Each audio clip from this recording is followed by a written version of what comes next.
environment, and I just felt no, I'm this kind of person. I learn by being there in a situation. I'm not this kind of person that will learn from sitting down and just reading stuff, lots of things. So my expectation, that was criteria for me, a major criteria, that I had to be able to work in a live environment.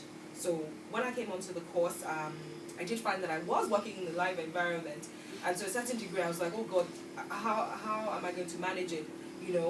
If KJ hadn't been there, possibly the project would have failed anyway, but it really helped, being here every day, learning, also having the opportunity to learn what some other parts of the business, what will happen as a BA. I didn't do the BA course, but I do have knowledge in that area now.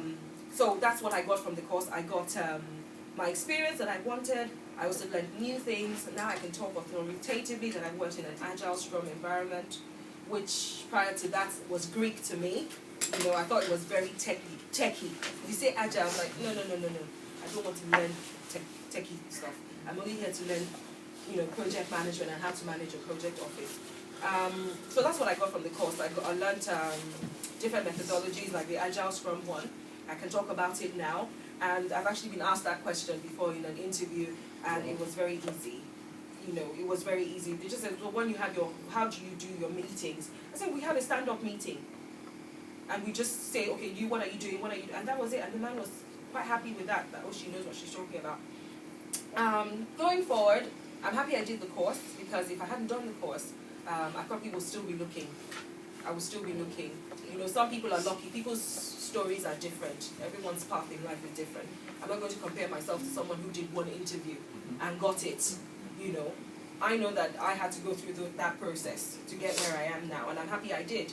If I hadn't, I'd probably still be knocking my head against the wall, just trying to get this information, trying to lock down my stories, because I think that was the challenge for me. If you haven't done something, you can't really talk about it. You can talk about it from a third person's point of view, and they will pick up on this when you go for your interview. They will pick up on it, because there's a way you address a question that you don't personalize it if you haven't done it. But if you've done it, you will say, well, I did this, and I did that, And, I'm happy where I am now, so, yeah, so that's it. Is that PMO role? Yes, it's a PMO role. The PMO role. Yes, in London, so I'm very pleased about that. I don't have to go far. Another person that was on the project, that I said he got a role as well, he got a role as a planner. And, so don't worry yourself too much. If somebody says, so can you use, well, I can use this. Can you use MSP? Yes, I can use MSP. This is what I've done with it. So when they ask you, can you use MSP, just don't answer by saying, yes, I can use it. I think what they want to know is that, what have you done with it? You've created tasks on it, and subtasks and all of that. You've assigned, you baseline things on MSP. So they're not asking you anything really too hard, so you don't have to overthink it, but just tell them what you've done, really. That's it. Use Excel, really. I was like, oh yeah, you're project manager. So, obviously, if you have basic knowledge about some certain things, they're okay with it. Most of these Excel spreadsheets, they even lock them anyway. So you can't even make any changes to them, because obviously, someone like, there was a question that I remember that I was going to say, okay, they said to me, so what if you had a project manager who said to you that you had to deliver, you had a dependency that had to be delivered today, and somebody else came and said, well, I'm sorry, they basically slowed the whole project down. So what do you do? No, I didn't say that. I just said, well, at the end of the day, it's about communication. I think that's all they just wanted to know. Can you communicate to the project? And that has nothing to do with critical part, what you just said. No. I heard us talking something about critical part. No, that's different. That's a totally different question. All they just really wanted to know was for me to exhibit the skill that you can communicate. That's all. So if someone asks you for something and you can't give them, that's basically the question. What do you do? You communicate. Simple. That it's not something that can be done as now, but obviously going forward, this is what you will do. But so that's what I'm saying. We shouldn't sometimes overthink some things. It was a very simple question. But I initially was a little bit stuck, and I just said, no, communicate. And that was it, and I just left it at that.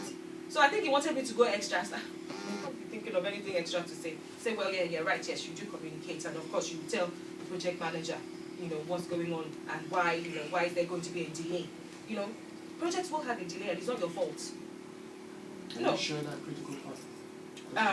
That was at a different interview. Okay, it was the same interview. So he said, okay, if you have you managed multiple project plans? And if you did have multiple project plans, what are the factors that you would take into consideration? And what would you be monitoring? So prior to that, we had an issue then that happened and I was there, where, the servers crashed. And we were not actually able to upload the pages on the project that we were working on there. And, when you go for an interview and they ask you, so what kind of issues have you dealt with? You can talk about it because you were there.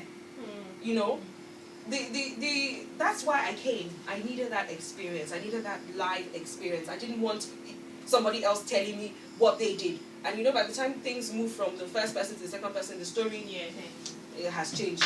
And I started looking for work since March, doing it on my own. Just setting up my CV, working on it, changing it up and all of that. But nothing happened, I would get the call, maybe go for the interview, but never got the role. Never got the role. There was even a 3 job that I went for. It was like an assessment center. And I got there and everybody looked so relaxed. I was so tense. I was so tense. Because you're going to talk, you don't know, you're not sure of what you're saying. And that was on my own. So eventually, in August, I just said, look, enough is enough. I can't keep doing the same thing and expect a different result.